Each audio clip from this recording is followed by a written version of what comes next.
Bonjour à tous, c'est Thomas Cubel et bienvenue dans une nouvelle vidéo. Je suis ravi de vous retrouver pour parler aujourd'hui d'un nouvel outil. Un outil qui n'est pas que un outil SEO, c'est un outil qui va pouvoir être utilisé par toute personne souhaitant créer un contenu, qu'il soit textuel, que ce soit un film, un podcast ou quoi que ce soit d'autre. Quelqu'un qui veut faire une recherche d'informations et qui souhaite avoir des bonnes sources à ce sujet, des bonnes idées.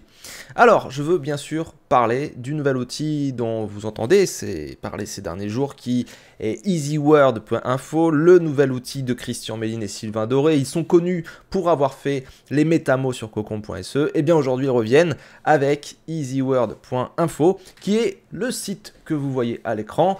Ce catalogue, parce que finalement ce n'est pas un outil, ce catalogue va vous permettre de trouver des expressions et pour chaque expression des lexis et des entités. Du moins pour sa première version, sa première mouture, c'est ça que vous allez retrouver.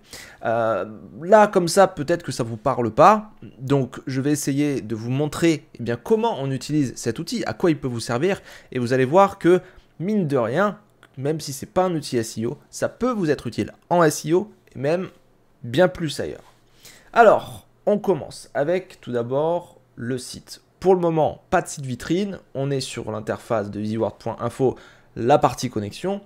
Sur la gauche, vous avez les tarifs, la page à propos qui va être affinée, les CGV, CGU, le contact. Vous avez juste ça en termes de page.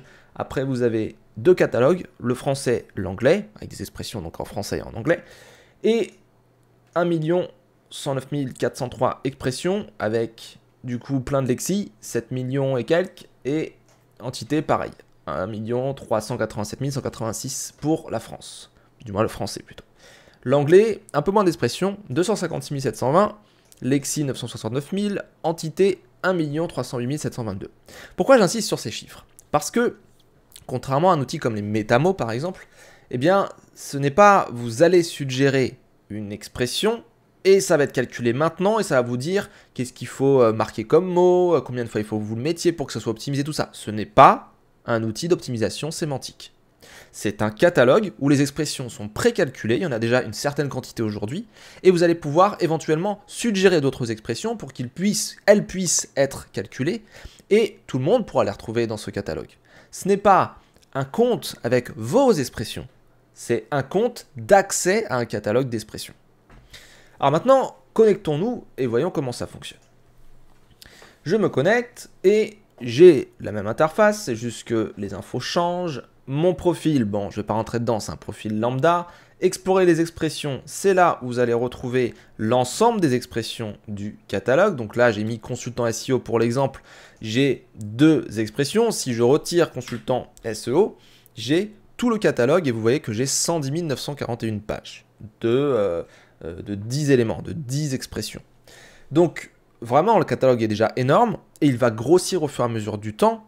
Et finalement, vous vous inscrivez, vous payez pour ce catalogue, pour essayer de trouver des choses en rapport avec des sujets que vous souhaitez traiter, des thématiques que vous voulez aborder et où vous voulez des informations, où vous avez peut-être un manque d'inspiration, vous avez le syndrome de la page blanche et pareil, vous voulez peut-être avoir des bonnes infos véridiques, sans ambiguïté, vraiment qui sont bien vérifiées, tout ça. C'est ça que va vous permettre easyword.info.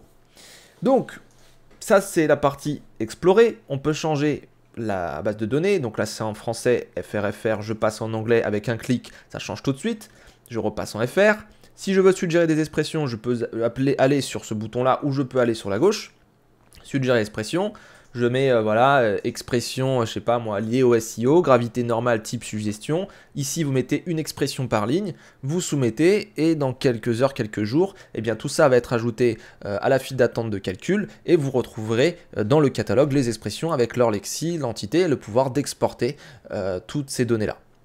Le reste, globalement, c'est standard, FAQ, support si vous avez un problème ou des questions, tarif, on va le voir en fin de vidéo, et CGV, CGU. Voilà. Maintenant, rentrons dans une expression. Alors, je vais prendre la gratuite déjà dans un premier temps parce que vous allez pouvoir regarder ça dans votre dashboard, même sans payer.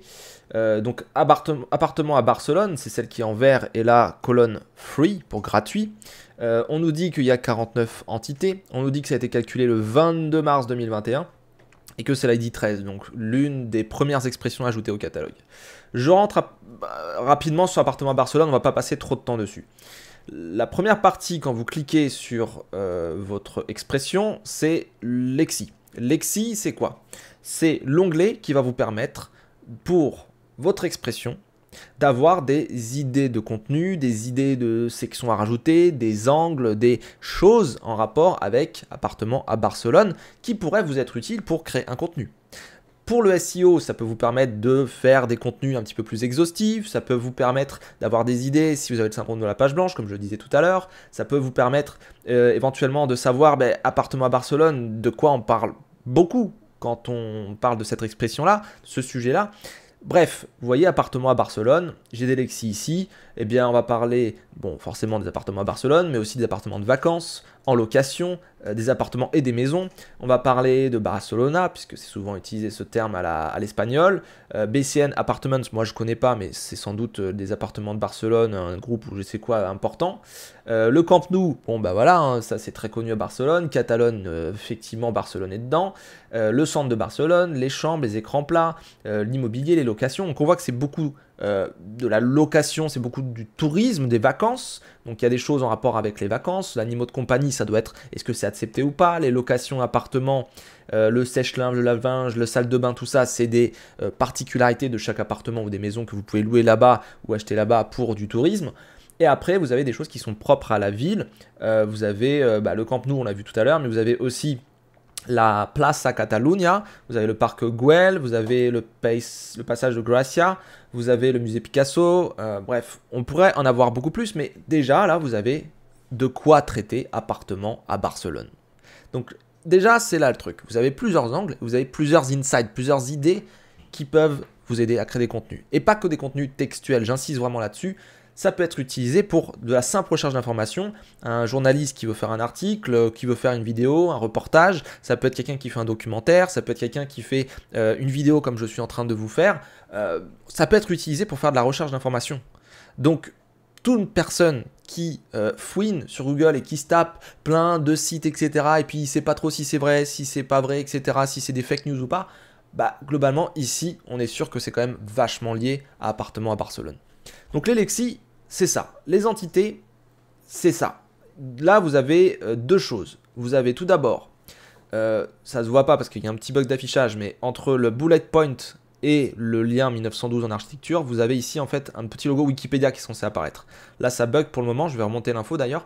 Le logo Wikipédia vous permet d'aller sur la page Wikipédia liée du coup à globalement ce sujet. Appartement à Barcelone, il y a de bonnes chances que, disons, ces pages Wikipédia soient intéressantes pour traiter le sujet, pour comprendre le sujet ou pour comprendre des sujets qui sont autour d'appartements à Barcelone. Donc, par exemple, à Barcelone, si vous n'y êtes pas allé, moi je peux vous dire qu'il y a beaucoup de choses qui ont été faites par Antoni Gaudí. Il a fait le parc Güell, il a fait la Sagrada Familia, etc. Il a fait beaucoup de choses dans la ville de Barcelone.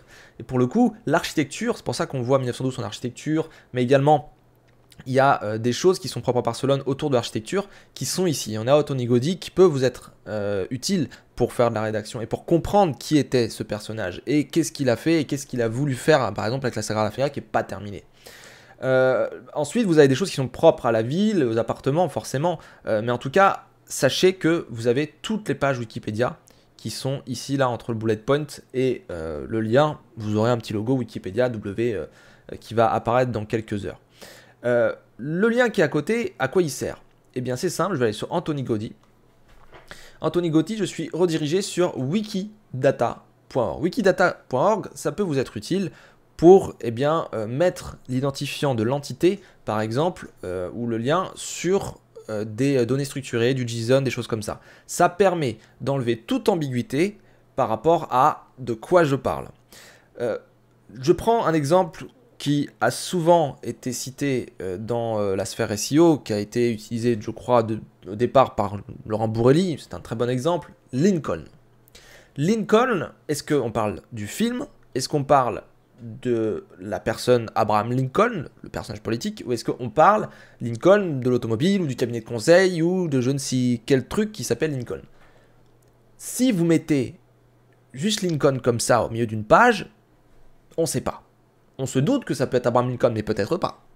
Si vous utilisez une entité qui a pour définition c'est Abraham Lincoln, le personnage politique qui est né et qui est mort à tel endroit, machin bidule, vous savez que c'est Abraham Lincoln. Eh bien c'est pareil ici, c'est-à-dire que pour toutes les expressions, vous avez des lexis, et ensuite vous avez des entités. Vous avez la page Wikipédia liée à la notion, et ensuite vous avez la page Wikidata, qui est liée à une entité qui a pour référence ici Anthony Gaudi Q25328, et cette page-là indique toutes les appellations d'Anthony Gaudi en anglais, en français, en espagnol, en allemand, les labels, les descriptions. Vous avez également toutes les pages Wikipédia ici qui sont liées à ce personnage-là. Et derrière, vous avez une photo. Vous avez également le type de chose, d'entité que c'est. Là, c'est un être humain. C'est un mâle.